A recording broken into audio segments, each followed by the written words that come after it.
Assalamualaikum warahmatullahi wabarakatuh. Kura-kura berjalan perlahan, hampir saja ingin ketarik. Marilah kita saling berkenalan, menambah teman amatlah baik. Dengan ini, izinkan saya memperkenalkan diri. Nama saya Umamah binti Muhammad Zaid dan saya bersekolah di SK Taman Tun Dr. Ismail 1 yang terletak di Kuala Lumpur. Kod sekolah kebanggaan saya ialah WBA 0018. Pada hari yang indah ini, saya ingin berkongsi dengan rakan-rakan sekalian tentang sebuah buku yang berjudul Saya Nak Jadi Dr. Clown. Buku ini ditulis oleh seorang penulis wanita yang bernama Syahadah Safian.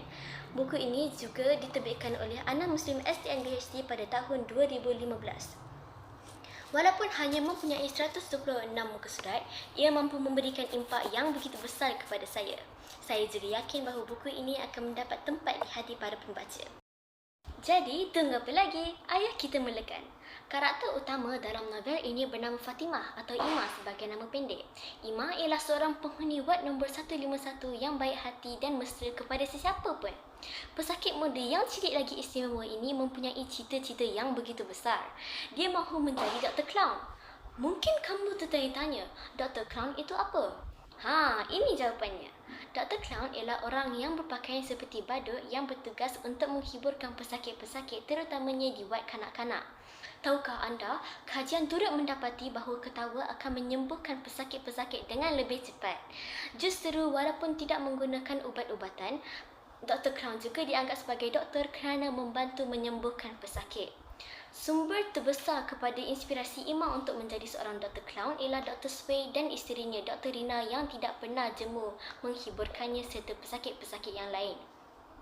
Ima mahu menjadi seperti mereka yang sentiasa menggembirakan hati orang tanpa mengharapkan balasan. Pada suatu hari, Ima mendapati ada seorang penghuni baru di sebelah katilnya yang kosong. Apabila Ima mahu berkenalan dengan penghuni baru itu, sapaannya ditolak kasar. Ima tersentak. Namun, alhamdulillah, akhirnya dia menjadi kawan rapat dengan penghuni yang baru itu. Penghuni baru itu bernama Batrisha atau Ica. Satu hari, timbul perasaan Ima mahu bersekolah. Dia sebenarnya bakal menduduki peperiksaan UPSR pada tahun yang berikutnya.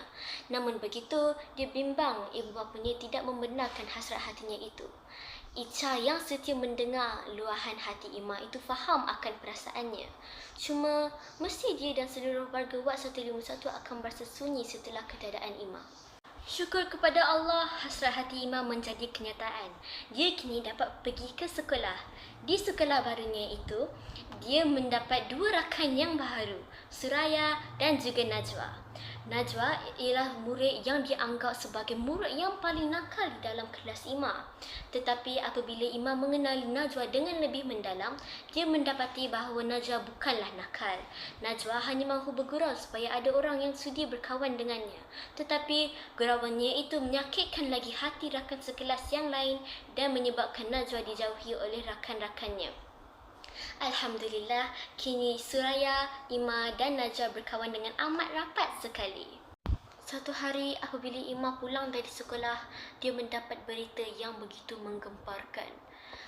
Keadaan Ica semakin teruk. Kini kawan rapatnya berada di wad ICU. Teruknya keadaan Ica itu sehinggakan dia perlu menggunakan mesin bantuan jangka hayat. Ima yang risau akan keadaan Ica terus meluangkan masa bersama Ica sebanyak yang mungkin. Di sekolah pula, Najwa mendesak Ima untuk menyertai acara sukaneka.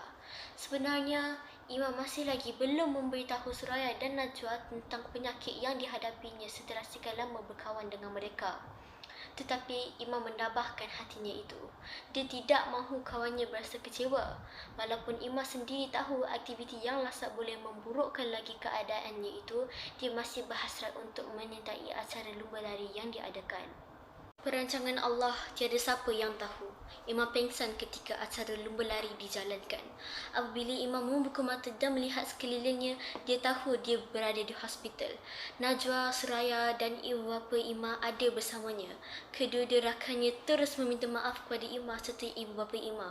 Mereka benar-benar kesal kerana mendesak Ima untuk menyertai acara lumba lari itu. Mereka juga tidak tahu bahawa Ima menghidap penyakit yang berbahaya kerana Ima menyorokkan perkara itu dari pengetahuan kawan-kawannya. Sedang Ima terlantar kesakitan, Ima mendengar perkhabaran bahawa rakan karibnya Icha telah menghembuskan nafasnya yang terakhir. Ima dilanda kesedihan yang teramat. Namun, dia haruslah reda dengan ketentuan Allah. Setahun telah pun berlalu. Usia Ima telah menginjak 12 tahun. Dia kini berada di darjah 6. Keadaannya semakin parah sehingga dia perlu menggunakan kursi roda. Sakit itu terlalu pedih. Tetapi Ima perlulah tabah dengan ketentuan Allah kerana dialah yang maha mengetahui. Sebagai seorang Muslim yang baik, dia tahu dia tidak boleh menyalahkan Allah atas ujian yang diberikannya kepada kita. Akhirnya, ibu bapa serta adik Ima, Suraya dan Najwa ditinggalkan oleh Ima. Sesungguhnya, Allah lebih sayang akan Ima. Mereka tidak boleh berbuat apa-apa selain berdoa agar roh Ima ditempatkan dalam kalangan orang yang beriman. Ajal itu hanya terletak di tangan Allah Subhanahu wa Ta'ala. Banyak nilai dan pengajaran yang saya dapat pelajari dalam buku ini. Antaranya ialah manusia itu boleh mati bila-bila masa sahaja. Sebab itulah kita perlu mengambil peluang ini untuk beribadat dan bertaubat hanya kepada Allah Subhanahu wa Ta'ala. Selain itu, kita juga perlulah memberikan sokongan moral terutamanya kepada rakan-rakan yang ditimpa musibah.